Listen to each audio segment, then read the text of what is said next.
आज हम इस वीडियो में सीखेंगे कि कॉलम का जो है नेम हम कैसे चेंज करते हैं। सबसे पहले मुझे क्या होता है, एसक्यूएल सर्वर में हम लोग किसी कॉलम टेबल का एक कॉलम का नेम चेंज करने के लिए उसको हम क्वेरी लिख के मुझे अपडेट कर देना पड़ता था।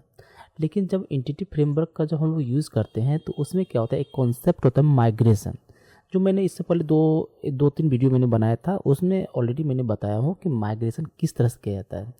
तो माइग्रेशन करके मैंने टेबल भी क्रिएट किया था, जो आप यहाँ पर देख पा रहे हैं। एम्प्लॉय एक मैंने टेबल क्रिएट किया था, उसके बाद डेटाबेस भी ऑटोमेटिक क्रिएट हुआ था थ्रू माइग्रेशन।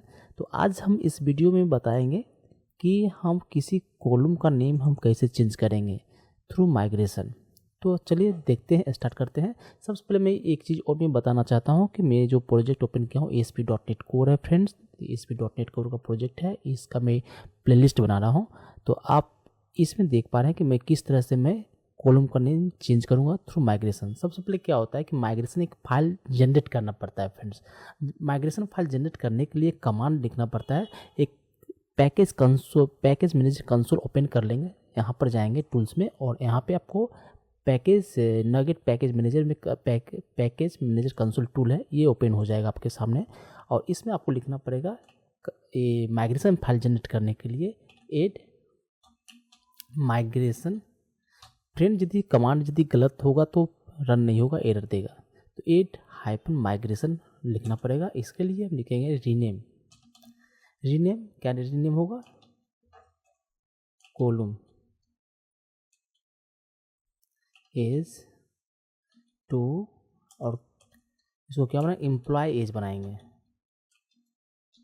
ठीक है, इसको मैं जब जनरेट कर रहा हूँ तो एक माइग्रेशन फाइल जनरेट होगा, आपको माइग्रेशन फोल्डर के अंदर जनरेट होगा।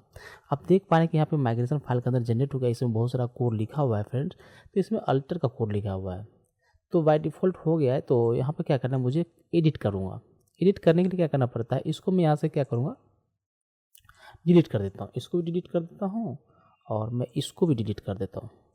मुझे अल्टर यहाँ पे जो कोड डिफ़ॉल्ट है उसको मैं डिलीट कर देता हूँ। मुझे क्या करना है, रीनेम करना है। तो यहाँ पे करने के लिए जो इंस्टेंस क्रिएट हो, इसको मैं कॉपी करूँगा फ्रेंड्स। इसको मैं लिखूँगा, डॉट लिखूँगा यहाँ पे, रीनेम कॉलम। हमको कॉलम क्या करना है, रीनेम करना है। इस मेथड का हम लोग यूज़ करेंगे फ्रेंड्स। इसके अंदर जाऊँगा, इसके अंदर जाने के बाद जो है, इसके अंदर जाने के बाद लिखूँगा नेम। इसको लिखूँगा इक्वल टू लिखेंगे। इसमें क्या करेंगे, हमको देना है एज का जो प्रॉपर्टीज़ का जो नाम है, उस नाम को यहाँ पे ऐड करना पड़ेगा एज ए स्ट्रिंग, यहाँ पे पुट करना पड़ेगा, कॉमा देंगे। फिर मुझे ये एज कहाँ से है, ये जो एज है, ये नाम जो है वो नाम यहाँ पे स्ट्रिंग में डाला हूँ। अब इसके नीचे जो मुझे लिखता है टेबल नेम, कौन सा टेबल में जाके ये अपडेट करेगा, रीनेम करेगा।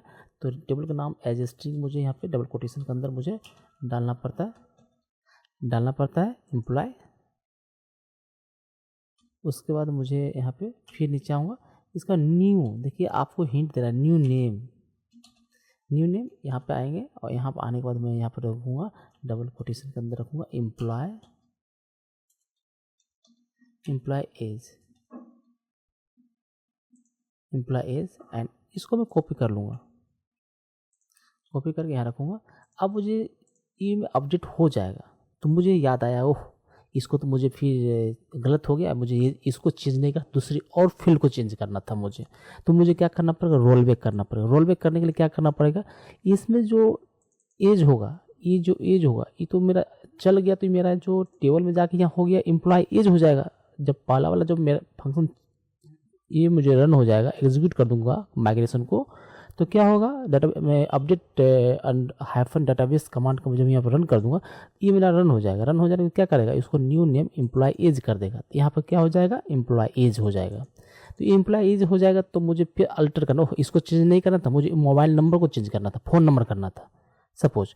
तो यहाँ पर एम्प्लॉय एज आ गया, एम्प्लॉय एज की जगह पर क्या करना है, मुझे इसको जब मुझे रोल बैक करूँगा तो इस फंक्शन को कॉल बैक करेगा, इस फंक्शन को कॉल करेगा। तो इसके लिए मुझे क्या करना पड़ेगा, यहाँ पे क्या मिलेगा, एज मिलेगा, नहीं एम्प्लॉय एज मिलेगा, क्योंकि डाटाबेस में ऑलरेडी चेंज हो चुका है, राइट।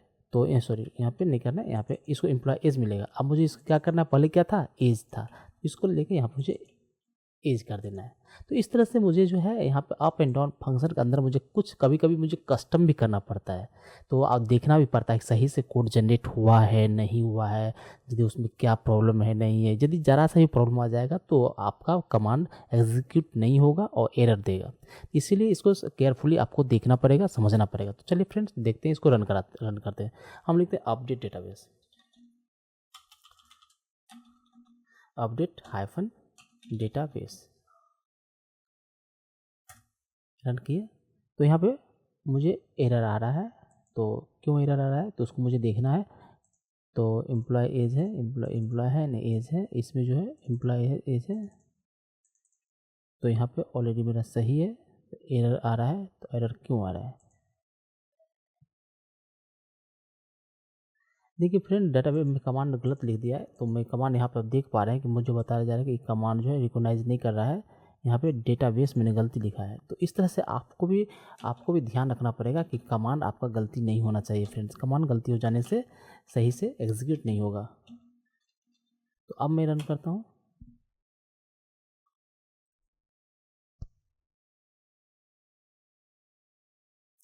फ्रेंड फाइनली ये कंप्लीट सक्सेस हो गया है, आप देख पा रहे हैं डन हो गया है। अब मैं सबसे पहले डेटाबेस में जाता हूँ कि यहाँ पर क्या इफेक्ट आया है। फ्रेंड देख पा रहे हैं कि एम्प्लॉय एज को मैंने यहाँ पर जो है एम्प्लॉय एज जो है एम्प्लॉय एज हो चुका है। तो इस तरह से मैं कॉलम नेम को रिप्लेस कर सकता हूँ। और यदि मुझे यहाँ पे क्या करना है कि यहाँ पे कॉलम नेम आ गया है, तो कॉलम नेम आ गया है तो ये मेरा फंक्शन जो है, मेरा अब फंक्शन रन हुआ है। रन होने के बाद क्या हो गया, मेरा चेंज हो गया। तो ये मेरा चेंज हो गया है, डाटाबेस में इफेक्ट हुआ है। अब मुझे चीज़ चेक करना है कि डाटाबेस में इफेक्ट हुआ है नहीं हुआ फ्रंट एंड से। तो मुझे यहाँ पे एक कमांड होता है friend, get migration. Get migration का मतलब होता है कि इसको जब रन करेंगे तो हमारे जो इस एप्लीकेशन में कितना माइग्रेशन मैंने रन किया उसका लिस्ट आ जाता है फ्रेंड्स। गेट माइग्रेशन लिखने से, गेट हाइफन माइग्रेशन लिखने से लिस्ट आ जाता है।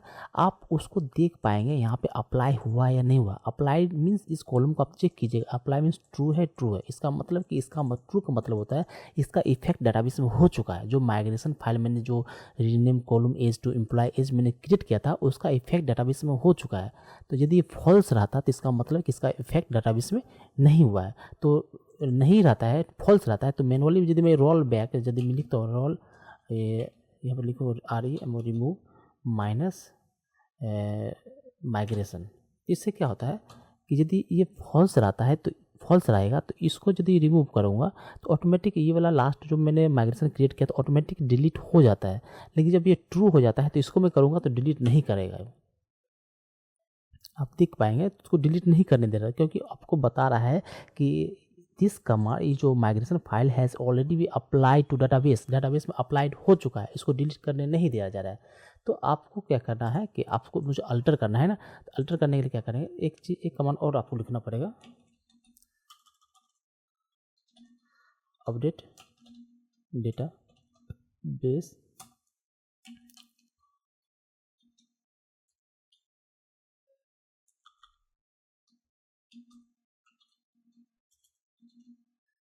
हम इसको रन कर देते हैं। तो अब मैं इसको क्या करूँगा, अब मैं लिखूँगा रिमूव हाइफन माइग्रेशन। माइग्रेशन का स्पेलिंग गलती है, इस तरह से लिखूँगा, क्या करेगा माइग्रेशन फाइल को मुझे डिलीट कर देगा। डन हो गया फ्रेंड्स। देख पा रहे हैं कि माइग्रेशन फाइल से माइग्रेशन फोल्डर से अंदर वो फाइल चला भी गया है। अब दिखाऊंगा आपको डाटाबेस में जाके कि इसमें क्या लिखा है। एम्प्लॉय में गया, अब देखिए एज हो गया फ्रेंड। इस तरह से हम माइग्रेशन के द्वारा जो है हम जो है एंटिटी माइग्रेशन के द्वारा जो है डाटाबेस को मॉडिफिकेशन कर सकता हूँ फ्रेंड्स। ये बहुत ही सिंपल तरीका से हम लोग माइग्रेशन के द्वारा मैंने किया हूँ। आप देख पा रहे हैं कि प्लीज़ यदि वीडियो आपको पसंद है प्लीज़ चैनल को सब्सक्राइब करें और वीडियो को लाइक करें फ्रेंड्स। Thank you.